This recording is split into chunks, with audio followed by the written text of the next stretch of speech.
Okay, आइए मंगलाचरण करेंगे। जस्ट मैं स्क्रीनशॉट करता हूँ।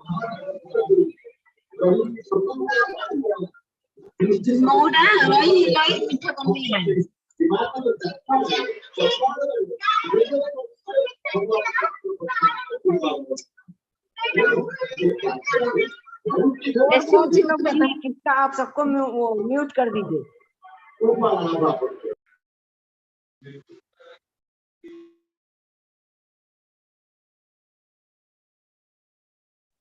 प्रभु जी पढ़ेंगे मंगलाचरण। हरि बोल। ओम अज्ञानतिमिरन्धस्य ज्ञानाञ्जनशलाकया चक्षुरुन्मिलितं येन तस्मै श्रीगुरुवे नमः।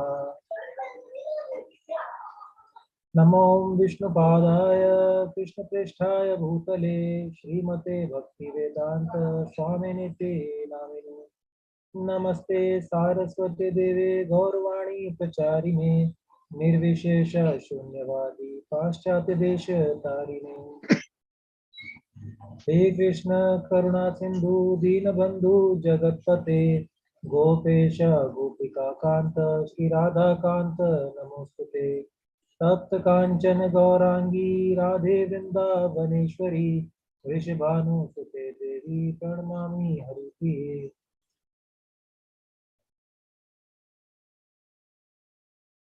वाञ्छाकल्पतरुभ्यश्च कृपा सिन्धुभ्येव च पतितानां पावनेभ्यो वैष्णवेभ्यो नमो नमः।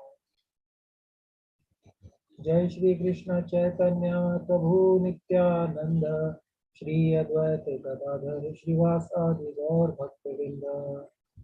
हरे कृष्णा कृष्ण कृष्ण हरे हरे, हरे राम राम राम हरे हरे। अनंत कोटि वैष्णववृंद की जय, श्री प्रभुपाद की जय, श्री राधा माधव की जय। हरे कृष्णा। तो आज का श्लोक हम जो आज अंतिम दिन पढ़ रहे हैं, इसके बाद नेक्स्ट नया श्लोक होगा। और ये श्लोक एक्चुअल में हम लोग भी पहली बार पढ़ रहे हैं, ऐसा नहीं हमने पहले याद किया है श्लोक, ये हम पहली बार पढ़ रहे हैं। और हमारे लिए उत्साह की बात यह है कि राधिका को श्लोक याद हो गया है। तो बच्चे बहुत जल्दी याद कर लेते हैं, मैं अटक जाता हूँ इसमें अभी भी, लेकिन वो क्लास से पहले ही मुझे सुना दिया उसने श्लोक की, पापा ये श्लोक है ना आज, उसको श्लोक याद है। तो आप सब भी आपके घर में अगर आपने दिक्कत आ रही है तो बच्चों को प्रेरित कीजिए, वो बहुत आसानी से सीख जाएंगे श्लोक को। तो चाहिए पढ़ना शुरू करते हैं इसको। राधिका मेरे पीछे रिपीट किया, राधिका तू रीड करना बोलता हूँ।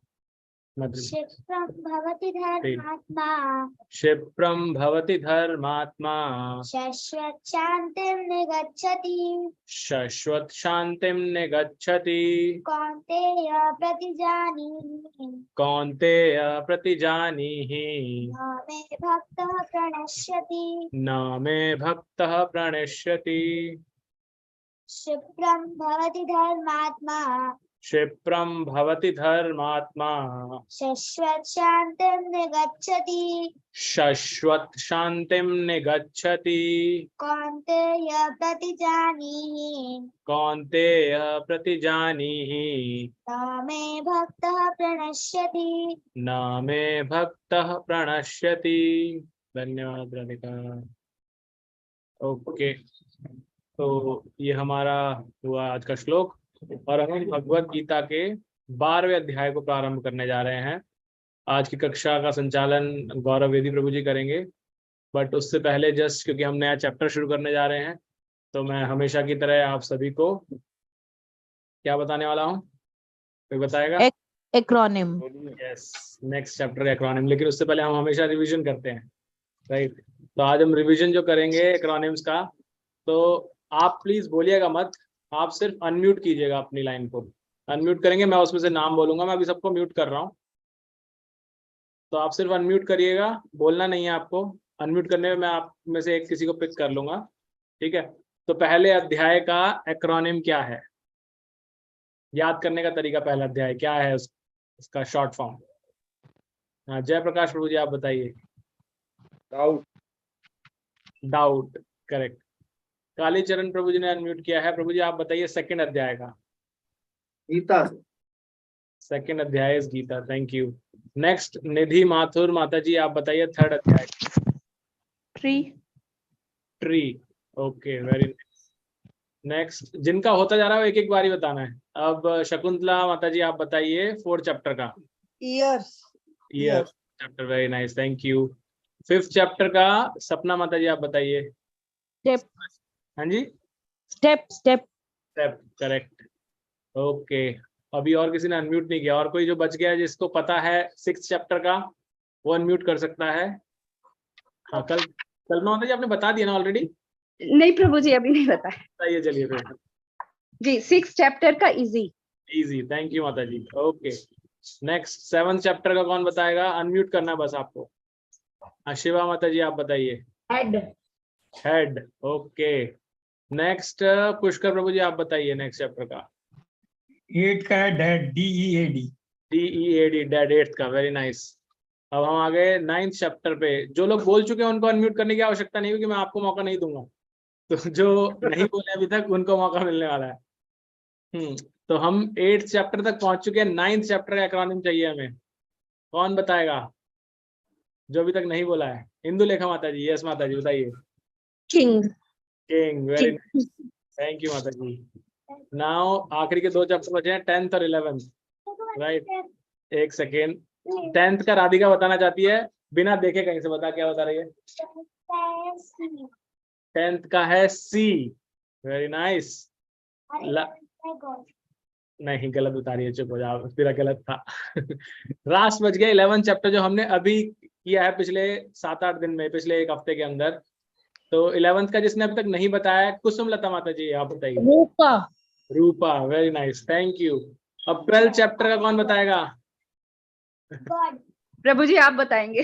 12th चैप्टर का राधिका बता रही है गॉड। 12th चैप्टर हमारी भगवत गीता में जो कितने अध्याय हैं। 18। 18 अध्यायों में सबसे छोटा अध्याय 12वां अध्याय है। इसमें कितने श्लोक हैं जानता है। 20। 20 श्लोक हैं इस अध्याय के अंदर। तो अध्याय छोटा है लेकिन बहुत ही महत्वपूर्ण अध्याय है क्योंकि इस अध्याय के अंदर भगवान, इस अध्याय का शीर्षक ही क्या है। भक्ति योग। जो कि भगवान के साथ जुड़ने का पूरा असली तरीका है। तो वो इस अध्याय का शीर्षक है लेकिन सबसे छोटा है। प्रभु जी क्या है इसका 12वें का। हाँ जी 12वें का क्या बताया आपने। एक्रोनिम बता रहा हूँ माता जी बता रहा हूँ। अभी मैं बस रूपरेखा ही बता रहा हूँ। अच्छा अच्छा बताइए। भक्ति योग है ये। तो भक्ति योग भगवान से जुड़ने का सबसे इम्पोर्टेंट तरीका है। तो जिस तरह आप भगवान के साथ कनेक्ट कर सकते हैं। तो इसीलिए इस अध्याय का जो एक्रोनिम है वो है गॉड। GOD God. तो जो 20 श्लोक हैं वो कैसे बटे हुए हैं इस गॉड शब्द के साथ में। पहले से 7वें श्लोक के अंदर अर्जुन ये स्थापित भगवान के साथ चर्चा कर रहा है जिसमें भगवान ये स्थापित करते हैं कि उनका जो स्वरूप वाला रूप है यानी कि भगवान का जो साक्षात गॉड हेड फॉर्म है। गॉड हेड फॉर्म मतलब साकार रूप जो है यानी कि भगवान से जुड़ने का वो ज्यादा महत्वपूर्ण है। अर्जुन प्रश्न करेगा कि कौन सा आपसे जुड़ने का तरीका सही है। निर्विशेषवाद यानी कि जिसमें आप दिखते नहीं हैं और ब्रह्म ज्योति वाला रूप, या फिर साक्षात जो आप देख रहे हैं उनकी पूजा करना। तो भगवान कहेंगे दोनों ही कर सकते हैं लेकिन आसान तरीका मुझसे जुड़ने वाला साक्षात है। इसलिए गॉड हेड है। पहले 7 श्लोकों का मतलब गॉड हेड यानी कि भगवान का साक्षात स्वरूप। उसके बाद 8 से 12वां बहुत ही इंटरेस्टिंग होने वाला हम सबके लिए ही। भगवान इसमें क्या करते हैं, भगवान भक्ति योग की सरलता दिखाते हैं। तो भगवान जैसे हम भक्ति योग के बहुत अध्याय श्लोक हमने पढ़े हैं। एक श्लोक बहुत साधारण से श्लोक भक्ति योग का कौन सा है जो हमने पढ़ा था 9वें अध्याय के अंदर, जिसमें भगवान कहते हैं कि मुझे कुछ भी अर्पित करो। मतलब क्या अर्पित करो, फलम फूलम पत्रम पुष्पम फलम फूलम। राइट। तो कितना सिंपल है ना भक्ति। भगवान क्या कह रहे हैं, मुझे ये चीजें अर्पित कर दो। कोई जाकर के बहुत बड़ी महंगी महंगी चीजें लाने की जरूरत नहीं मुझे अर्पित करने के लिए। पत्र, पुष्प, फल और जल, इनमें से कुछ भी मुझे अर्पित करोगे प्रेम के साथ, भक्ति भाव के साथ, तो मैं स्वीकार करूंगा। तो भगवान भक्ति को इतना सरल बना देते हैं। तो इस अध्याय में भगवान क्या कहते हैं, भगवान हमारे पास भक्ति के लिए और बहुत सारे मार्ग खोलते हैं। भगवान कहते हैं जिसका जो 8 से 12 श्लोक है उसमें भगवान हमें ऑप्शंस देते हैं। तो जो GOD है उसका O है ऑप्शंस। तो ऑप्शन भगवान हमें देते हैं कैसे, क्योंकि हर व्यक्ति अलग अलग लेवल पे है, तो वो मेरे से कैसे जुड़ सकता है, तो भगवान उसके तरीके बताएंगे हमें। और भगवान जैसे कई बार हमें होता है अच्छा बेटा ये कर लो, तो कहते हैं अच्छा ये तो बहुत डिफिकल्ट है, अच्छा ये नहीं कर सकते, अच्छा ये कर लो, अच्छा ये भी डिफिकल्ट लग रहा है, अच्छा ये कर लो। तो ऐसे भगवान 8 से 12 में हमें 4-5 डिफरेंट ऑप्शन देंगे, ये करो, ये नहीं कर सकते तो ये करो, ये नहीं कर सकते ये करो। तो हमें जब पढ़ेंगे तब हमें उसमें ज्यादा समझ में आएगा, तो ऑप्शंस मिलेंगे हमें। और अंत में 13 से 20 श्लोक में भगवान अपने भक्तों के बारे में बताएंगे कि मेरे भक्तों के अंदर क्या क्या क्वालिटी होती है और भगवान को कौन प्रिय है। तो ये उन श्लोकों में अंत में एक स्पेसिफिक वर्ड आएगा, भगवान कहेंगे ये ऐसे व्यक्ति मुझे प्रिय हैं, ऐसे व्यक्ति मुझे प्रिय हैं। तो उससे हम क्वालिटीज भी देख सकते हैं भक्तों में क्या क्वालिटी होनी चाहिए, और वो भक्ति की वजह से स्वतः डेवलप भी होती है हमारे अंदर क्वालिटीज। तो इस तरह से 12वें अध्याय का एक्रोनिम है God, God head, options and devotee disposition, यानी कि भक्त की स्थिति। ठीक है, तो ये इस अध्याय का एक्रोनिम है। पहले 11 के हम कर चुके हैं। और जो इन एक्रोनिम्स की ब्यूटी क्या है, सिर्फ अध्याय को तो नहीं बांटते हैं, लेकिन उसके अलावा इसको अगर आप नाम को याद रखेंगे ना तो आपको याद आ जाएगा उस अध्याय में क्या पढ़ा है आपने। जैसे अगर आप 8वें अध्याय का, अभी अब माता जी किसी ने बताया था डेड है, तो वो भगवान बताते हैं अंत काल में कैसे जब मृत्यु होने वाली हो तब क्या क्या स्थितियां मिलती हैं। अगर आप चौथे अध्याय का बोलेंगे, क्या था चौथे अध्याय का, माता जी ने बताया था क्या है चौथे अध्याय का? हेड, नहीं, चौथे अध्याय का हेड नहीं, हियर श्रवण। श्रवण, तो चौथे अध्याय में क्या भगवान ने बताया, दिव्य ज्ञान कैसे श्रवण के माध्यम से नीचे आया परंपरा के द्वारा। और फिर उस पूरा अध्याय दिव्य ज्ञान के ऊपर है, क्योंकि वो श्रवण के माध्यम से। तो आप जिस किसी भी एक्रोनिम को देखेंगे ना, वो उस अध्याय से आपको रिलेट कराएगा। तो ये एक्रोनिम याद होने से आपको ये भी समझ में आएगा कि भगवान ने किस अध्याय में क्या विषय पे बात कर रखी है। तो इन एक्रोनिम्स की ये भी एक अच्छी चीज है। ठीक है, तो अब हम संचालन गौरव वेदी प्रभु जी के हाथ में देते हैं ताकि हम आगे बढ़ सकें। मैं स्क्रीन शेयर करता हूं।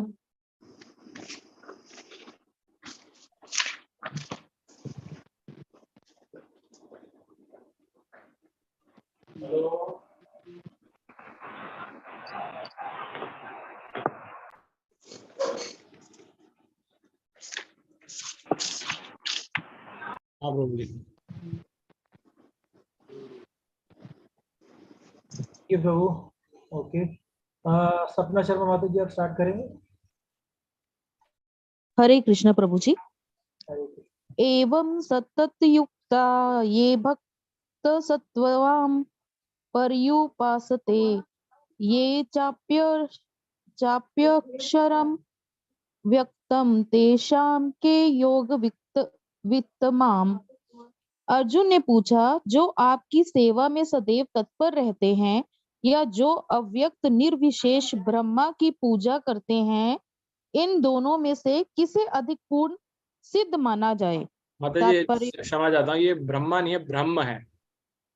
जी प्रभु जी, ब्रह्म निर्विशेष ब्रह्म की पूजा करते हैं, इन दोनों में से किसे अधिक पूर्ण सिद्ध माना जाए? तात्पर्य, अब तक कृष्ण साकार, निराकार एवं व्यापक तब को समझा चुके हैं और सभी प्रकार के भक्तों और योगियों का भी वर्णन कर चुके हैं। सामान्यतः अध्यात्मवादियों को 2 श्रेणियों में विभाजित किया जा सकता है, निर्विशेषवादी तथा सगुणवादी। सगुणवादी भक्त अपनी सारी शक्ति से परमेश्वर की सेवा करता है। निर्विशेषवादी भी कृष्ण की सेवा करता है, किंतु प्रत्यक्ष रूप से ना करके वह प्रत्यक्ष निर्विशेष ब्रह्म का ध्यान करता है। इस अध्याय में हम देखेंगे कि परम सत्य की अनुभूति की विभिन्न विधियों में भक्ति योग सर्वोत्कृष्ट है। यदि कोई भगवान का सानिध्य चाहता है तो उसे भक्ति करनी चाहिए। जो लोग भक्ति के द्वारा परमेश्वर की प्रत्यक्ष सेवा करते हैं वे सगुणवादी कहलाते हैं।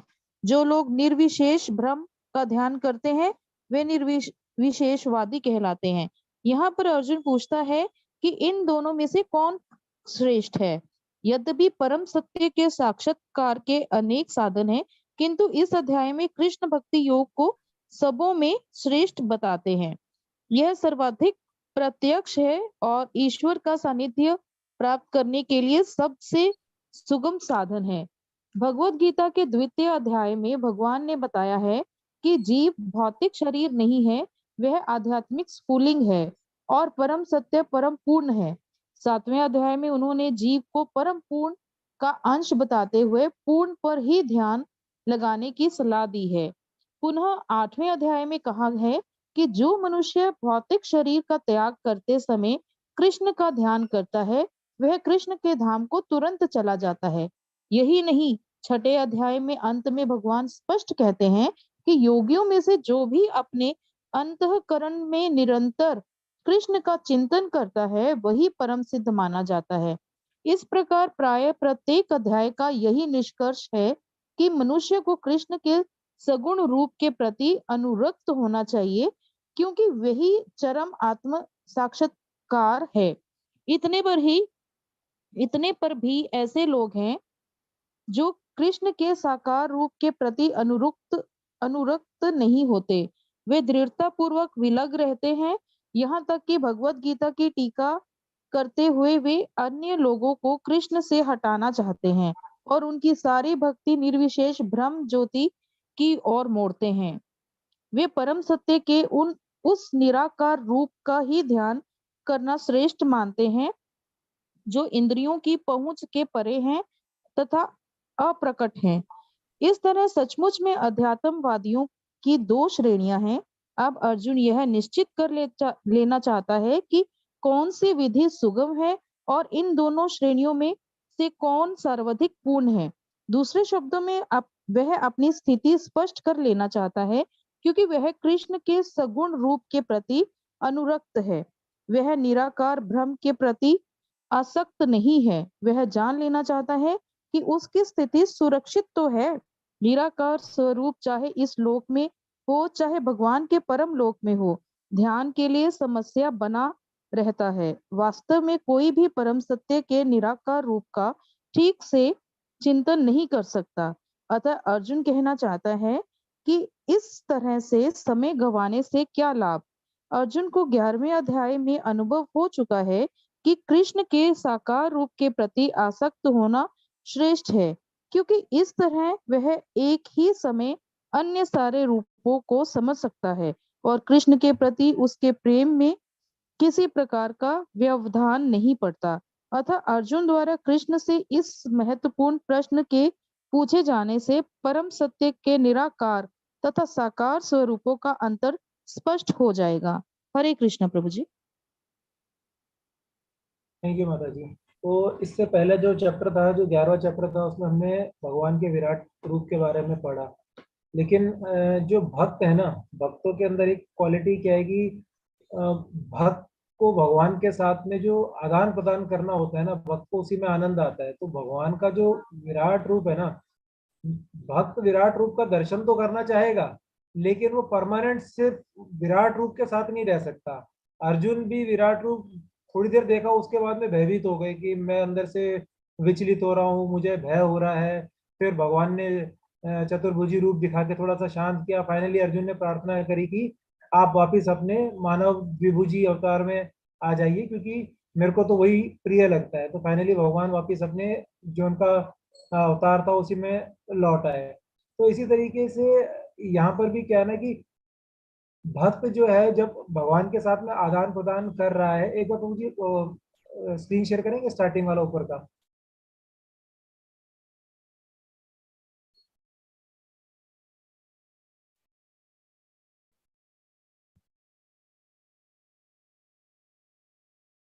थोड़ा सा और ऊपर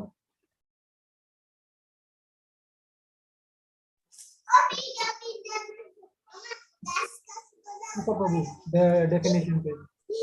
हाँ बस बस बस।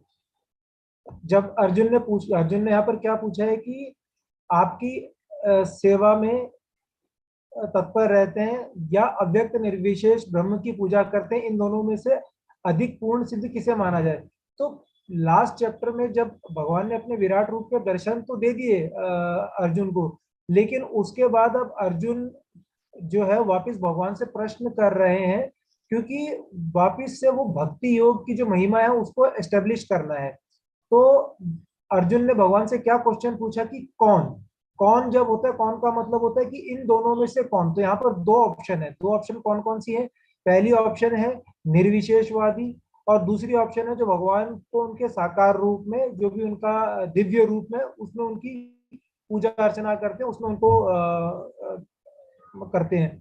तो इसमें जैसे फॉर एग्जांपल भगवान ने भी यहाँ पर यही समझाया है कि जो मेरा सच्चिदानंद जो रूप है, उस रूप में जब आप मेरी पूजा करेंगे तब आपको मेरे साथ में कनेक्शन फील होगा। लेकिन जब कोई भगवान के निर्विशेषवादी रूप के ऊपर फोकस करता है, निर्विशेषवादी रूप कौन सा है? निर्विशेषवादी रूप है जैसे हम बोलते हैं ब्रह्म ज्योति।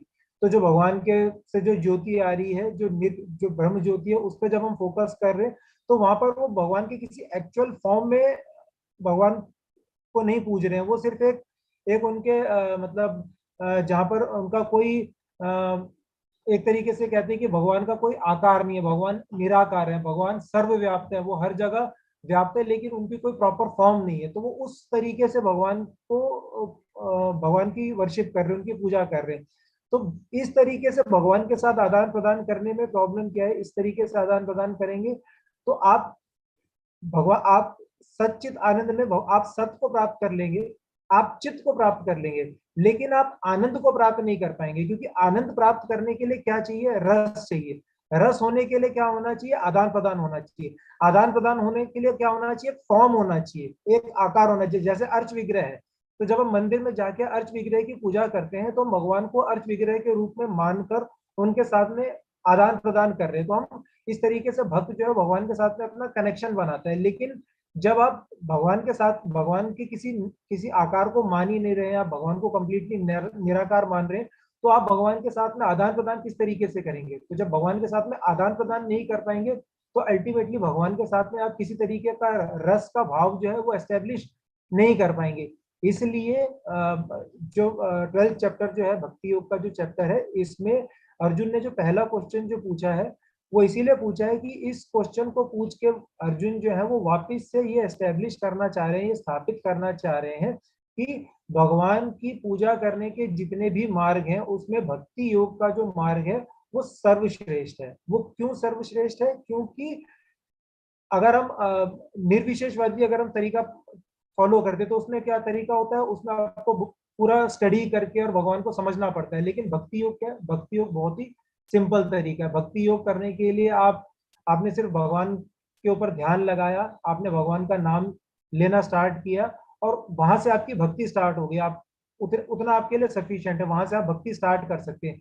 तो इस तरीके से जो भक्त है वो भगवान के साथ में अपना आदान प्रदान स्टार्ट कर सकता है, अपनी भक्ति का पहला लेवल जो पहला स्टेप है वो स्टार्ट कर सकता है। तो इसलिए भक्ति योग का जो मार्ग है वो सबसे सरल विधि बताई गई है और सबसे प्रैक्टिकल विधि बताई गई है, स्पेशली कलयुग के लिए। प्रभु जी कुछ ऐड करना चाहेंगे? बस प्रभु जी मुझे ये ऐड करना था कि साकार निराकार की हम जब बार बार बात करते हैं भगवान के कनेक्शन में, एक्चुअल में किसी भी रिलेशनशिप के अंदर किसी भी तरह का रस के आस्वादन के लिए आपको आकार की आवश्यकता है। इसको अगर हम एक सिंपल प्रैक्टिकल करके देखें अभी हम, तो अगर मैं ऐसा मानता हूं कि अधिकांश जो लोग यहाँ पर हैं वो सब विवाहित हैं, राइट? तो अगर आपके बेटर हाफ को आपको ये बोला जाए कि इमेजिन कीजिए वो निराकार है, राइट? आपके विवाह होने से पहले आपको उनके बारे में, उनका शक्ल सूरत कुछ रूप कुछ नहीं पता है, सिर्फ निराकार है और वो ऐसे व्याप्त है, ये व्याप्त है, आपके अंदर भाव ही नहीं आएंगे उनके प्रति किसी भी तरह के। ये तो भौतिक जगत के अंदर ही हम बात कर रहे हैं सिर्फ, और वो भी ऐसे व्यक्ति का जो आपके साथ सबसे घनिष्ठतम है, right? Better half is most closer, तो उसके प्रति भाव नहीं आएंगे। आपको जब विवाह करना होता है चित्र देखना होता है, उसका फोटो कैसा है, कैसे दिखते हैं वो, कैसे दिखती हैं, राइट? उसके बाद आपका आदान प्रदान कब शुरू होता है? जब वो फिजिकली आपके साथ में होते हैं, तब आपका लविंग रिलेशनशिप उनके साथ स्टार्ट होता है। तो जब इस जगत के अंदर ही हम ये देखते हैं कि इस तरह से ही आदान प्रदान हो सकता है और आसान है, तो भगवान के साथ क्यों नहीं होगा ऐसे? भगवान के साथ तो और ज्यादा इंपॉर्टेंट है, वो भी हम ऐसे ही देखते हैं। अगर आप आंखें बंद करके, जो हम सिर्फ अभी भागवतम में जैसे पिछले इसी स्कंद के पिछले अध्यायों में पढ़ रहे थे कि भगवान की जांघें ये लोग हैं, भगवान की पिंडलियां ये हैं, ये सब पढ़ रहे थे, राइट? अगर उस चीज को याद करें और भगवान को प्रे करने जाएं तो कितना याद आएंगे आपको भगवान? कुछ कर नहीं सकते। आपको करने की कोशिश करेंगे तब भी आपको, जो आपने भगवान का सुंदर चित्र देख रखा है माखन खाते हुए, कहीं कुछ गोपियों के साथ कुछ कर रहे हैं, कभी गोवर्धन उठा रखा है, तो आपको यही ध्यान आएंगे। आप जितना मर्जी कर लीजिए, क्यों आ रहे हैं? क्योंकि वो एक साकार रूप है भगवान का। तो साकार ही सबसे सुगम और प्रमाणिक तरीका है भगवान तक आसानी से जुड़ने का। निराकार में तो बहुत डिफिकल्ट मार्ग है, क्योंकि हम यहाँ प्रैक्टिकली समझ रहे हैं कि हमारे लिए बहुत उसको सोच पाना, क्योंकि इमेजिन करने के लिए भी तो आपको कुछ चाहिए ना, कुछ तो आकार बनाना पड़ेगा। आप खाली पेपर को तो लिख के नहीं कह सकते इमेजिन कर रखा है इसके ऊपर। इमेजिन करने के बाद कुछ तो शेप बनानी पड़ेगी उसके अंदर, तो शेप बना तो आकार आ गया, तो निराकार रहा ही नहीं हो। करेक्ट। तो इसीलिए यहाँ पर पहले श्लोक में जो अर्जुन ने भी प्रश्न किया है, भगवान इसका उत्तर देंगे अब आगे। यही याद करना है प्रभु जी। हरे कृष्णा प्रभु जी। हरे कृष्णा माता जी। हाँ प्रभु जी, मैंने अपने ही घर में एक्सपीरियंस किया है। जैसे निराकार ब्रह्म को मानते हैं पिताजी हैं जो हमारे फादर इन लॉ, तो वो काफी रूड नेचर हो जाता है उनका। जैसे माता जी पहले पूजा करती थी, चित्र विग्रह की सेवा करती थी, तो उन्होंने वो मंदिर में से उठा के फेंक दिए। तो ये चीजें देख के तो वो बताती हैं। हम लोगों के सामने तो थोड़ा वो डांट वगैरह पड़ती है क्योंकि हम सेवा करते हैं, तो पर इतना वो कुछ कह नहीं पाते। बट जो माता जी को तो उन्होंने, उनके ऊपर तो उनका पूरा चलता था अधिकार, तो उन्होंने वो चित्र विग्रह कई बार फेंक दिए, तो उन्हें कष्ट होता था, बट उन्होंने पूजा करना बंद कर दिया उनकी वजह से। तो ये देखा है प्रभु जी कि काफी रूड नेचर हो जाता है। जैसे कुछ भी बोल रहे हैं तो काफी गलत बोल देते हैं। तो ये फील होता है कि जबकि कृष्ण भक्त जो होते हैं वो काफी पोलाइट नेचर होता है। और प्रभु जी हम मथुरा के हैं, पर फिर भी ये लगता है पता नहीं क्यों हम लोग तो मानते हैं प्रभु जी, बट फादर इन लॉ तो बिल्कुल ही नहीं मानते प्रभु जी। और हमारे घर में डेली हवन होता है, उस हवन में जो श्लोक हमें भी करना पड़ता है, तो श्लोक जो बोले जाते हैं उसमें माधव के ही नाम अलग अलग आते हैं। जो सामग्री दी जाती है उसमें हवन में, तो भगवान के ही अलग अलग नाम आते हैं, पर समझ नहीं आता कि उन्हें क्यों इतना ज्ञान नहीं है इन चीजों का। मोस्ट लाइकली आप पुरुष सूक्त की करते होंगे, पुरुष सूक्त का प्रयोग करते होंगे हवन के टाइम पे। तो प्रभु जी गायत्री मंत्र का कहते हैं जाप करो, गायत्री जबकि मंत्र उस भी, दिन, हाँ। हाँ तो जी, आप माधव के नाम बता रहे हैं, भगवान के नाम आते हैं पुरुष सूक्त। हाँ भगवान के नाम अलग अलग आते हैं। तो यूनिवर्सल फॉर्म के बारे में आता है वो पुरुष सूक्त है। तो हमें समझ तो नहीं आते प्रभु जी, बट हम जो है यही सोच के करते हैं कि भगवान आपके लिए ही हवन कर रहे हैं, क्योंकि ये बात माननी पड़ती है, बड़े हैं हमारे। यस। तो ये समझ आता है कि काफी रूड नेचर हो जाता है अगर आप तो शुष्कता तो आ जाती है, ये आपने बहुत अच्छी बात बताई है। शुष्कता रहती है क्योंकि आप कुछ भी नहीं कर पा रहे हैं आदान प्रदान, और यही कारण है प्रभुपाद जी बताते हैं जो निर्विशेष ब्रह्म की पूजा यानी कि निराकार की पूजा करते हैं वो ब्रह्म ज्योति तक जाते हैं। ऑल्दो ब्रह्म ज्योति ऐसी स्टेज है जो आपने भगवान की एक रियलाइजेशन कर ली, वो स्टार्टिंग रियलाइजेशन है, वो प्राप्त कर ली, लेकिन उसके बाद उनका नीचे पतन होता है, नीचे गिरते हैं, वापस भूलोक में आते हैं। क्यों होता है ऐसा? क्योंकि वो शुष्क चिंतन किया उन्होंने, वो अंदर से डिससेटिस्फाइड रहते हैं, पूरा पूर्ण सेटिस्फैक्शन नहीं मिलता अंदर से, तो वो वापस से उन्हीं भोगों को करने के लिए वापस इस जगत में आते हैं, और फिर धीरे धीरे वापस से इवॉल्व होकर के वापस से भक्ति मार्ग पे। तो भक्ति मार्ग इज द फाइनल स्टेप, जहां पर किसी को वो स्टार्टिंग में मिल जाता है, कोई बहुत भटक भटक के आता है। जैसे भगवान ने, हम बार बार चर्चा करते हैं, भगवान क्या बोलते हैं, बहुनाम जन्म नामन्ते ज्ञानवान माम प्रपद्यते। बहुत जन्मों के बाद में कोई मुझे जान पाता है, इस मार्ग पे आ पाता है, अदरवाइज हर कोई अलग अलग तरीके से भगवान से कनेक्ट करने की कोशिश तो कर ही रहा है। तो भगवान यहाँ यही बताएंगे कि निराकार वाला जो रास्ता है वो भी गलत नहीं है, वो भी भगवान का स्टार्टिंग स्टेप ऑफ रियलाइजेशन है। नेक्स्ट श्लोक में भगवान ने बताएंगे, लेकिन वो बहुत डिफिकल्ट मार्ग है। धन्यवाद माता जी। आगे चले प्रभु जी। आगे बढ़ते हैं। जेबी प्रभु आप पढ़ेंगे। हरे कृष्णा प्रभु। श्री भगवान उवाच मयि आवेश मन ये माम नित्य युक्ता उपासते श्रद्धया परवा उपता ते में युक्ता तमा होता। श्री भगवान ने कहा, जो लोग अपने मन को मेरे साकार रूप में एकाग्र करते हैं और अत्यंत श्रद्धा पूर्वक मेरी पूजा करने में सदैव लगे रहते हैं, वे मेरे द्वारा परम सिद्ध माने जाते हैं। तात्पर्य, अर्जुन के प्रश्न का उत्तर देते हुए कृष्ण स्पष्ट करते हैं कि जो व्यक्ति उनके साकार रूप में अपने मन को एकाग्र करता है और जो अत्यंत श्रद्धा और निष्ठा पूर्वक उनको पूजता है, उसे योग में परम सिद्धि मानना चाहिए। जो इस प्रकार कृष्ण भावना भावित होता है, उसके लिए कोई भी भौतिक कार्यकलाप नहीं रह जाते, क्योंकि हर कार्य कृष्ण के लिए किया जाता है। शुद्ध भक्त निरंतर कार्यरत रहता है, कभी कीर्तन करता है तो कभी श्रवण करता है या कृष्ण विषय कोई पुस्तक पढ़ता है या कभी कभी प्रसाद तैयार करता है या बाजार से कृष्ण के लिए कुछ मोल लाता है या कभी मंदिर झाड़ता बुहारता है तो कभी बर्तन धोता है।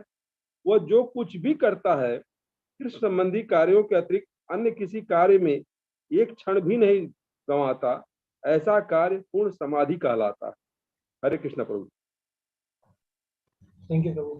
तो यहाँ पे ना जितने भी श्लोक आएंगे ना, एक एक श्लोक में आप सिर्फ इस चीज को रियलाइज करने की कोशिश करना। इसमें सिर्फ 20 श्लोक हैं। हर एक श्लोक में ना एक बार सिर्फ इस चीज को याद करने की कोशिश करना कि भगवान जो है यहाँ पर भक्ति योग को कितने सरल तरीके से एस्टेब्लिश कर रहे हैं अपने हर एक व्याख्यान में, हर एक वर्णन में, हर एक श्लोक में।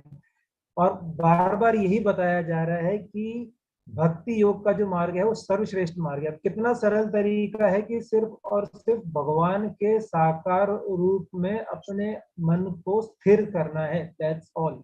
अब यहाँ पर क्वेश्चन आएगा, कई लोग बोलेंगे कि क्यों मैं साकार रूप में अपने आप को क्यों स्थिर करूं? जैसे भगवान की जो अर्च विग्रह है या भगवान की जो फोटो है, वो तो किसी ने अपनी मर्जी से अपने मन से बनाई। किसी ने भगवान को तो देखा नहीं, वो रूप तो भगवान का किसी ने देखा नहीं है, तो ये तो किसी ने अपने मन से बना दिया। तो मैं इस रूप को क्यों मानूं? मैं तो भगवान के साकार रूप को मानता ही नहीं, मैं तो भगवान के निराकार रूप को मानता हूँ। तो भगवान का कोई भी रूप है, लेकिन है वो भगवान का रूप। भगवान तो खंबे से भी निकल के आ गए थे ना अपने भक्त की रक्षा करने के लिए। तो भगवान एक खंबा जो है वो भी भगवान है। तो भगवान का कोई रूप नहीं, भगवान तो सारे रूप ले सकते हैं। हर एक रूप के अंदर भगवान का रूप है। इसलिए भगवान का, और यही बार बार जितने भी श्लोक आएंगे, अगर इसमें हम बार बार अगर इस चीज को रियलाइज करने की कोशिश करेंगे कि क्यों भगवान के साकार रूप में अपने आप को, अपने मन को स्थिर करना इंपॉर्टेंट है, तो हमें ये रियलाइज होगा कि किस तरह हम भगवान के ऊपर अपने मन को स्थिर कर सकते हैं और अपने फोकस को सेंटर में ला सकते हैं। अगर एक सेकंड के लिए हम अपने मन से भगवान का रूप हटा देते हैं, जो भी रूप भगवान का हमारे मन में आता है, जब भी हम भगवान की भक्ति करते हैं, पूजा करते हैं, आंख बंद करके भगवान का ध्यान करते हैं, उस समय आप थोड़ी देर के लिए आप एक बार अपनी आंखें बंद कीजिए और अपने मन से भगवान का रूप हटा दीजिए। जो भी आपने भगवान का लास्ट विग्रह देखा है, लास्ट फोटो देखी, कुछ भी आपने देखा, आप उसको हटा दीजिए। अब आप भगवान पे फोकस करने की कोशिश करिए। क्या आप भगवान पे फोकस कर पाएंगे? कितनी देर फोकस कर पाएंगे? अंदर ही अंदर मेरा रियलाइजेशन ये है कि हम अंदर ही अंदर ढूंढते हैं कि हम किस पे फोकस करें। अगर हम भगवान के एक रूप पे फोकस नहीं करें तो हम किस पे फोकस करें? कुछ तो होना चाहिए ना फोकस करने के लिए। अगर कुछ भी नहीं होगा तो फोकस किस पे करेंगे? जीरो पे, ब्लैंक पे, शून्य पे, खाली स्थान पे, हवा पे, इन चीजों पे फोकस तो नहीं कर सकते ना। तो भगवान का एक रूप है जिसपे जब हम ध्यान लगाते, भगवान के चरणों में जब अगर हम ध्यान लगाते हैं, या भगवान के नैनों पे जब हम ध्यान लगाते हैं, या भगवान की ने जो भी मुद्रा ले रखी है उस पर जब हम ध्यान लगाते हैं, तो उससे हम, हमारा ध्यान जो भगवान के ऊपर जो है वो स्थिर हो जाता है।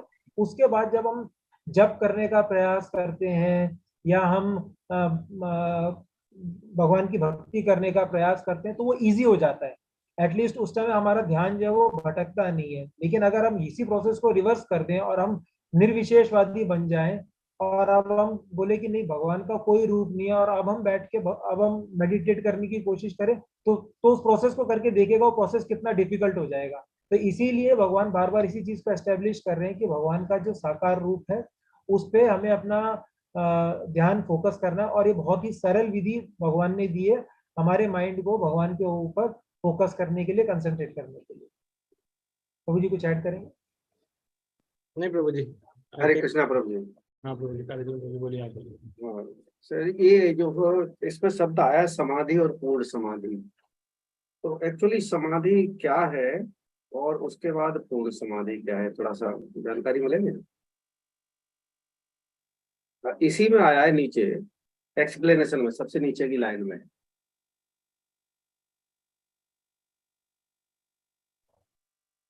तो वो समाधि और पूर्ण समाधि एक्चुअली मैं बहुत clearly word to word explanation तो शायद नहीं दे पाऊँ, बट जो शायद मुझे ध्यान आ रहा है, समाधि की स्थिति होती है जब हम किसी अगर हम भौतिक जगत में होकर अगर हम किसी चीज पे फुल्ली कंसंट्रेट कर देते हैं, किसी भी एक टुवर्ड्स, कंसंट्रेट टुवर्ड्स, हाँ किसी भी मतलब किसी भी जिस पे भी हम कंसंट्रेशन करना चाहते हैं। और पूर्ण समाधि होती है जब हम भगवान पे अपना कंसंट्रेशन करते हैं। ये मेरा है प्रभु जी, मैं रॉन्ग भी हो सकता हूँ, मैं इसको आप इसको 100% मत दीजिएगा, मुझे इस पे एक बार चेक करना पड़ेगा। जगन्नाथ प्रभु अगर आप बता सकते थे एक बार। प्रभु जी हम इस पे कमेंट ना करके, हम प्रभु जी ने मेरे को अच्छा रिमाइंडर दिया, नेक्स्ट मंडे को 1 तारीख को जी हमारे साथ अच्युत गोपाल प्रभु जो कि ब्रह्मचारी हैं हमारे साथ, जिन्होंने स्टार्टिंग में सबसे पहली बार जुड़े थे, वो वापस से जुड़ेंगे हमारे साथ। तो मैंने आपका प्रश्न लिख लिया है मेरे क्वेश्चन बैंक के अंदर, जो उनसे प्रश्न करेंगे हम, तो हमें एक ऑथेंटिक जवाब मिलेगा। इस पे अपने आप ही विचार रखने से बेटर है उस, क्योंकि वो आने ही वाले हैं पर अगले मंडे को, तो उनसे इस पे चर्चा करेंगे। ठीक है, इसी तरह से बाकी सबसे भी निवेदन है, अगर आपकी कुछ जिज्ञासाएं हो तो आप ग्रुप में जिज्ञासा आगे स्टार्टिंग में जिज्ञासा डैश करके अपना प्रश्न लिख सकते हैं। मैं सब कोलेट कर लूंगा, इकट्ठे कर लूंगा, प्रभु जी जब आएंगे तो हम उनसे उन प्रश्नों पर चर्चा करेंगे। तो प्रभु जी मैं भी इसमें क्वेश्चन में डालूं बैंक में क्या ये, या रहने दूं? ये वाला तो मैंने लिख लिया आपका। जी जी। और इसी तरह से जब आप एक दूसरे के प्रश्न डालेंगे और अगर आपको लगता है कि ये प्रश्न आपका भी है, मान लीजिए प्रभु जी ने लिखा प्रश्न और आपका भी वो प्रश्न है, तो आप उसको लाइक या लव कुछ भी करेंगे उसके ऊपर, तो हमें उससे पता चल जाएगा कि ये कॉमन प्रश्न है, तो उसको ज्यादा हम कोशिश करेंगे पहले पूछने की। जी ठीक है, हरे कृष्ण प्रभु। हरे कृष्ण। आगे बढ़े प्रभु जी। पंकज माता जी। मैं माता जी हैं क्या? हाँ, हरे कृष्णा प्रभु। माता जी मैं श्लोक पढ़ देता हूँ ये, क्योंकि मुझे लग रहा है डिफिकल्ट हो रहा है थोड़ा सा आपको, आप मीनिंग से पढ़िएगा। ठीक है प्रभु जी मैं पढ़ूं? हाँ मंजू गुप्ता माता जी आप पढ़िए। अक्षर में निर्देशम व्यक्तम पर्युपासते सर्वत्र गम चिंतयम च कूटस्थलम चलम ध्रुवम सन्नियम येन्द्रिय ग्रामम सर्वत्र संबुद्धि। माता जी म्यूट हो गए आप। हरे कृष्णा। मंजू माता जी आप म्यूट हैं, आपकी आवाज नहीं आ रही। हेलो कृष्णा, हरे कृष्णा प्रभु जी। संबुद्ध तक पढ़ा था आपने, आगे बढ़िए लास्ट लाइन। ते प्राप्नुवन्ति। कहाँ गए माता जी, म्यूट हो गए वापस से, कुछ दिक्कत है। ते प्राप्नुवन्ति मामेव सर्वभूत हिते रता। पढ़िए पंकज माता जी आप। और हरे कृष्णा प्रभु जी। हाँ जी। लेकिन जो लोग अपनी इंद्रियों को वश में करके तथा सबों के प्रति संभाव रखकर परम सत्य की निराकार कल्पना के अंतर्गत उस अव्यक्त की पूरी तरह से पूजा करते हैं, जो इंद्रियों की अनुभूति के परे है, सर्वव्यापी है, अकल्पनीय है, अपरिवर्तनीय है, अचल तथा ध्रुव है, ये समस्त लोगों के कल्याण में संलग्न रहकर अंततः मुझे प्राप्त करते हैं। तात्पर्य, जो लोग भगवान कृष्ण की प्रत्यक्ष पूजा न करके अप्रत्यक्ष विधि से उसी उद्देश्य को प्राप्त करने का प्रयत्न करते हैं, वे भी अंततः श्री कृष्ण को प्राप्त होते हैं। अनेक जन्मों के बुद्धिमान व्यक्ति वासुदेव को ही सब कुछ जानते हुए मेरी शरण में आ जाता है। जब मनुष्य के अनेक जन्मों के बाद पूर्ण ज्ञान होता है तो वह कृष्ण की शरण ग्रहण करता है। यदि कोई इस श्लोक में बताई गई विधि से भगवान के पास पहुंचता है तो इसे इंद्रिय निग्रह करना होता है, प्रत्येक प्राणी की सेवा करनी होती है और समस्त जीवों के कल्याण कार्य में रत होना होता है। इसका अर्थ यह हुआ कि मनुष्य को भगवान कृष्ण के पास पहुंचना ही होता है, अन्यथा पूर्ण साक्षात्कार नहीं हो पाता। प्रायः भगवान की शरण में जाने के पूर्व पर्याप्त तपस्या करनी होती है। आत्मा के भीतर परमात्मा का दर्शन करने के लिए मनुष्य को देखना, सुनना, स्वाद लेना, कार्य करना तथा इंद्रिय कार्यों को बंद करना होता है। तभी वह यह जान पाता है कि परमात्मा सर्वत्र विद्यमान है। ऐसी अनुभूति होने पर वह किसी जीव से ईर्ष्या नहीं करता। उसे मनुष्य तथा पशु में कोई अंतर नहीं दिखता, क्योंकि वह केवल आत्मा का दर्शन करता है, बाह्य आवरण का नहीं। लेकिन सामान्य व्यक्ति के लिए निराकार अनुभूति की यह विधि अत्यंत कठिन सिद्ध होती है। हरे कृष्णा प्रभु जी। थैंक यू माता जी। तो अब यहाँ पर भगवान जो है ना, अब यहाँ पर भगवान जो दूसरा तरीका है, निर्विशेषवादी वाला जो तरीका है, भगवान उसको भी एक्सप्लेन कर रहे हैं कि भगवान के पास पहुंचने के दोनों मार्ग हैं, डायरेक्ट मार्ग भी है, इनडायरेक्ट मार्ग भी है। डायरेक्ट मार्ग में आप भगवान के साकार रूप में उनके ऊपर डायरेक्टली फोकस करके, डायरेक्टली उनकी पूजा करके, उनको शरणागति प्राप्त करके हम भगवान को प्राप्त कर सकते हैं। दूसरा मार्ग जो है, जिसमें जो ब्रह्म ज्योति वाला है, निर्विशेषवादी वाला जो मार्ग है, उसमें क्या है कि इनडायरेक्टली भी जो कर रहे हैं वो जहाँ भगवान की भक्ति वाले मार्ग पे ही रहे हैं, लेकिन वो डायरेक्टली नहीं जा रहे हैं। तो इसमें क्या है कि जैसे फॉर एग्जांपल जब किसी व्यक्ति में सतोगुण थोड़ा सा और अधिक प्रधान हो जाता है, तो वो क्या करता है, वो समाज कार्य, कल्याण के कार्यों में अपने आप को लगाता है, कहीं पे स्कूल, हॉस्पिटल, दान दक्षिणा, ये वो उस टाइप की, क्योंकि उसके अंदर से वो फीलिंग आ रही है, सतोगुण वाली फीलिंग डेवलप हो रही है, जहाँ पर उसके अंदर वो अपने आप को भोग की स्थिति में धीरे धीरे कम कर रहा है और वो दान की स्थिति में आ रहा है कि वो बाकियों के विषय में भी सोच रहा है। तो थोड़ा थोड़ा उसमें सतोगुण की प्रधानता होती जा रही है। लेकिन क्योंकि अभी वो निर्विशेषवादी मोड में है, क्योंकि अभी वो भगवान के साकार रूप पे फोकस नहीं कर रहा है, तो भगवान के साकार रूप को नहीं मानता है, इसलिए उसे भगवान के साथ में आदान प्रदान करने के लिए डायरेक्टली कुछ नहीं मिल रहा है, कोई डायरेक्ट कनेक्शन एस्टेब्लिश करने के लिए कुछ नहीं मिल रहा है। तो वो इस तरीके की जो एक्टिविटीज है, इनके थ्रू फिर वो अपने आप को मतलब एक तरीके से पैसिफाई करने की कोशिश करते हैं कि ठीक है, हम समाज कल्याण के कार्यों के थ्रू जो है, हम जो है अपने अंदर से जो उनकी जो फीलिंग्स आ रही है उसको पैसिफाई करने की कोशिश करते हैं। अब इसमें मतलब पॉसिबिलिटी है, जैसे हमने पिछले चैप्टर्स में पढ़ा था, अहेतु की कृपा। तो यहाँ पर पॉसिबिलिटी है कि इस मार्ग को फॉलो करते करते भी यदि मान लीजिए आगे उन्हें कोई भक्त का संग मिल जाता है, जो भक्त उन्हें, क्योंकि वो ऑलरेडी सतोगुण तक पहुंच गए हैं, तो भक्त जो है उन्हें फिर वो सही मार्ग दिखा के और वापस कृष्ण भक्ति की तरफ ले आता है, जहां वो भगवान के साकार रूप के प्रति उनमें अफेक्शन, लव जनरेट करता है, उस लेवल का उन्हें ज्ञान देता है। तो वो अपने जो निर्विशेषवादी वाली जो भक्ति का जो मोड है, उससे वो भगवान के साकार रूप वाली जो भक्ति का मोड है उसमें आ जाएंगे, और फिर वो डायरेक्टली भगवान जो डायरेक्ट रूट है वो उस पर आ जाएंगे। तो ये एक पॉसिबिलिटी है, बट ऐसा रेयर होता है। मोस्टली केसेस में जो निर्विशेषवादी वाला जो रूट है, भक्त जो है उसकी प्रैक्टिस करते करते करते जो है वो उसी रूट पे रहेंगे, और इससे फाइनली जैसे प्रभु जी ने बताया था कि वो अल्टीमेटली अगर हाईएस्ट लेवल भी अचीव करेंगे तो ब्रह्म ज्योति वाला जो लेवल है वो अचीव करेंगे, और उसके बाद में उनका वापस से फॉल डाउन हो जाएगा। लेकिन यहाँ पर ये समझने की जरूरत है कि ये प्रोसेस कितना डिफिकल्ट है। इस प्रोसेस को करने के लिए कुछ प्री रिक्विजिट्स है, क्या क्या चीजें करने की जरूरत पड़ेगी। इस प्रोसेस को करने के लिए सबसे पहले अपनी इंद्रियों को वश में करने की आवश्यकता पड़ेगी।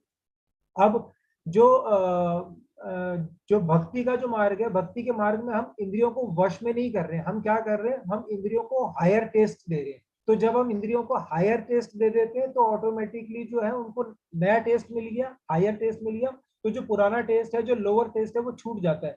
बट दूसरा जो मार्ग है, उस मार्ग में क्योंकि हमने हायर टेस्ट नहीं दिया, इसलिए हमारे को उसी मोड में अपनी इंद्रियों को वश में करना पड़ता है, जो कि बहुत ज्यादा डिफिकल्ट है। फॉर एग्जाम्पल, यदि मैं यहाँ पर आप सभी लोगों से पूछूं कि 1 मिनट के लिए आप लोग इमेजिन कीजिए अपने मन में कि आप लोगों का फेवरेट प्रसादम क्या है, या आप लोगों को खाने में फेवरेट चीज क्या है। अभी आप एक सेकंड के लिए उसको अपने मन में विजुअलाइज कीजिए, और अब आप इमेजिन कीजिए कि जो आपका फेवरेट प्रसादम है या जो आपकी फेवरेट खाने की चीज है वो इस समय आपके किचन में बन रही है, या वो प्लेट में लाके आपके आगे सर्व कर दी गई है। तो क्या आप उसको इमीडिएटली इग्नोर कर पाएंगे कि नहीं, मेरे को तो ये नहीं चाहिए, मेरी तो इससे इंद्रिय तृप्ति की कोई भावना नहीं है, जो जो नाक में उसकी सुगंध जा रही है, जो जो मुंह में पानी आना जो स्टार्ट हो गया, क्या आप उसको रोक पाएंगे? नहीं, पॉसिबल नहीं है, इतना इतना इजी नहीं है वो मार्ग फॉलो करना। तो एक छोटी सी इंद्रिय तृप्ति की भावना को हम रोक नहीं सकते हैं। तो सोचिए कि इंद्रियों को वश में करने के लिए कितनी प्रैक्टिस लगती होगी। तो इसीलिए अगेन मैं वापस उसी पॉइंट पे, सॉरी मैं इस पॉइंट को रिपीट कर रहा हूँ, बट इस पॉइंट को एस्टेब्लिश करना जरूरी है कि मैं वापस उसी पॉइंट पे आ रहा हूँ कि भगवान ने बताया है कि भक्ति मार्ग जो है वो सबसे सरलतम मार्ग है। हरे कृष्ण प्रभु। हरे कृष्ण प्रभु। एक जस्ट इम्पॉर्टेंट चीज यहाँ पे ध्यान देने की ये है, और ये प्रश्न के द्वारा हम इसको समझेंगे। भगवान से जुड़ने के 3 मार्ग बताए थे हमने, भगवान ने स्टार्टिंग में जब हम लोग भगवत गीता पढ़ रहे थे, तीसरे और 5वें अध्याय में आया था। तो कोई बताएगा भगवान से जुड़ने के 3 मार्ग क्या हैं? 3 अलग अलग तरीके हैं। मैं बताऊं प्रभु जी? हाँ बताइए प्रभु जी। भक्ति योग, ज्ञान योग, कर्म योग। कर्म योग, ये वो योग के मार्ग हैं। भगवान के साथ हमारा संबंध स्थापित करने के लिए 3 तरीके के संबंध हैं, उन पे भी हमने चर्चा की थी, जिसमें हमने एग्जाम्पल लिया था सूर्य का। किसी को याद आ रहा है कौन से 3 लेवल है वो? ब्रह्म, परमात्मा, भगवान। यस, थैंक यू माता जी। तो हमने पढ़ा था ब्रह्म जो कि सूर्य की किरणों के समान है, परमात्मा जो हमारे हृदय में रहते हैं वो सूर्य का जो गोल शेप है उसके हिसाब से है, और तीसरा क्या है? स्वयं भगवान, साक्षात भगवान। जैसे कि सूर्य लोक जो है, जहां पर आप जाकर टच रह करके समझ सकते हैं कि वो वहां के देव कौन है, इस समय क्या है क्या नहीं, राइट। तो जब हम बोलते हैं साक्षात, तो जब हमने 3 स्टेप पढ़े थे भगवान के, तब हमने पढ़ा था कि ब्रह्म जो रियलाइजेशन भगवान का है तो भगवान का है, लेकिन वो सबसे बेसिक रियलाइजेशन है। जैसे ही हम आगे बढ़ते हैं तो नेक्स्ट आता है परमात्मा रियलाइजेशन, जो पूरा 6ठा अध्याय परमात्मा रियलाइजेशन पे था। अगर आपको याद हो, जिसका शॉर्ट फॉर्म क्या था, हमने कैसे याद किया था 6ठा अध्याय? एक्रोनिम क्या है 6ठे का?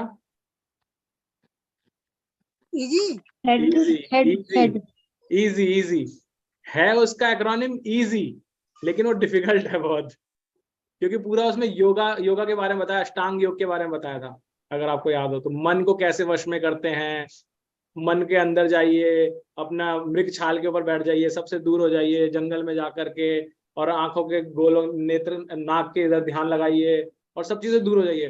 तो वो क्या था? इनर परमात्मा रियलाइजेशन के लिए वो तरीका था, ध्यान योग जिसे कहते हैं। तो वो 2nd लेवल था।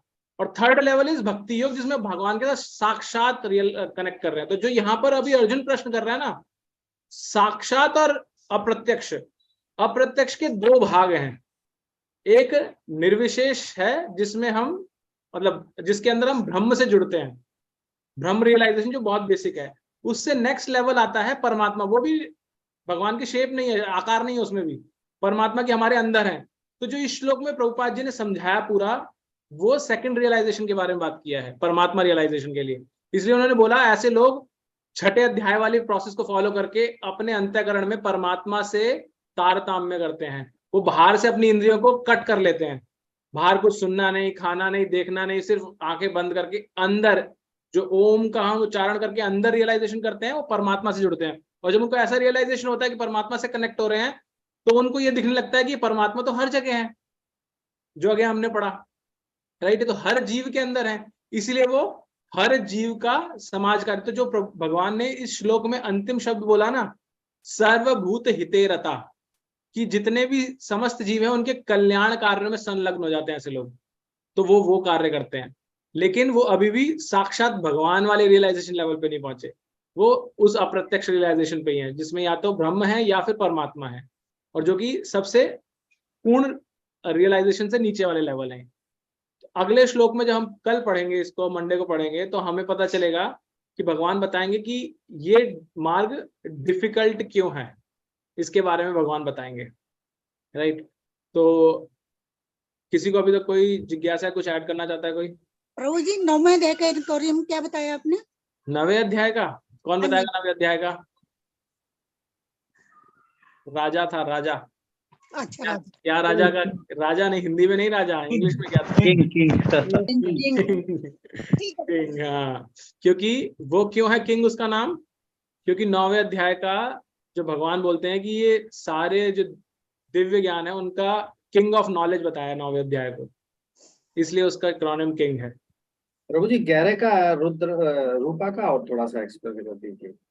हाँ प्रभु, आर मीन्स प्रभु जी हमने जैसे request, you means upasana, universal form, universal भगवान ने जो विश्व रूप दिखाया वो, और यूनिवर्सल पी का मतलब प्रार्थना है, प्रेयर, prayer जी जी जी, और ए मतलब आर्म फॉर्म, भगवान के दिव्य कुछ रूप, आर्म्ड फॉर्म। अच्छा ओके सर, ठीक है। ओके। और किसी कुछ जिज्ञासा? प्रभु जी हरे कृष्णा प्रभु जी। हरे कृष्णा माता जी। प्रभु जी ये पूछना था, जैसे जब हम मंदिर जाते हैं या हम कोई भी पूजा पाठ विधान से कुछ भी करते हैं तो हमारे आंखें अपने आप क्यों बंद हो जाती हैं? हम कितना ही मतलब कोशिश करते हैं कि हम भगवान को देखें, दर्शन करते रहे, लेकिन फिर भी आंखें बंद हो जाती है। ये ध्यान का ही कुछ उससे है रिलेटेड? पता नहीं माता जी, मैं कमेंट नहीं कर सकता। अगेन ऐसा मैंने कभी, आप जब बोल रहे हैं तब मैं सोच रहा हूँ, होता तो ऐसा जैसा आप बता रहे हैं। आरती करें हम कुछ भी जी। हरे कृष्णा प्रभु जी। हरे कृष्ण। एक छोटा सा इसका वो एक उदाहरण बताऊं मैं। जब भगवान वहां पे संधि वाले कार्यक्रम के लिए गए थे दुर्योधन के पास, तो वहां पे भी कुछ समय के लिए उन्होंने अपना बड़ा रूप दिखाया था, विश्व रूप दिखाया था। तो वहां पे ये कहा गया है महाभारत में कि जो जो लोग भगवान के नजदीक थे, यानी उनकी जो तपस्या याचना और उनका नाम लेते थे, केवल उन्हीं को उसके दर्शन हो पाए। बाकी वहां सभा भरी हुई थी और दुर्योधन और दूसरा सब दूसरे लोगों को भगवान के वहां पे उनको समझ में नहीं आया जी। क्या माता जी आप कुछ बोल रहे थे? दुर्योधन को अपना विशाल रूप दिखाने गए थे। नो नो, मैंने नहीं कहा। उनके भक्त थे, उनको समझ दिख गया था। मैं वही कह रहा हूँ, आप अगर सुनना चाहें तो मैं वही कह रहा हूँ कि जो जो भगवान के प्रिय भक्त थे उनको उनके दर्शन हुए वहां पे सभा में, बाकी किसी को भगवान के दर्शन नहीं हो पाए। तो अभी जैसे कहा कि मेरी भी आंखें बंद हो जाती, भगवान के दर्शन या विग्रह के सामने की तरफ आंखें नहीं खुलती, तो ये कुछ हम ऐसा मान सकते हैं कि हम अभी उस योग्यता तक नहीं पहुंच पाए कि भगवान के दर्शन कर सके। पता नहीं, लेकिन माता जी प्रश्न अच्छा है। हम जैसे मैंने कहा कि अभी तो हमारे पास मौका भी है, नेक्स्ट मंडे प्रभु जी आ रहे हैं तो हम प्रश्न अवश्य करेंगे प्रभु जी से।